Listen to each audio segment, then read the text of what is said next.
दरगाह में बड़े बड़े पीर फकीरों की मजार पर केसरे रखी चादर चढ़ाते हैं तब तो रंग का ख्याल नहीं आता।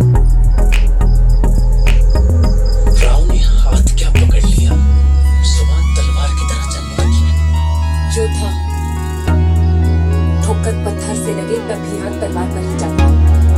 कृष्णा की बहन, इस साल पितृपक्ष में इसके नाम का भी पिंडदान कर देना ताकि हमारे लिए इसका अस्तित्व ही खत्म हो जाए।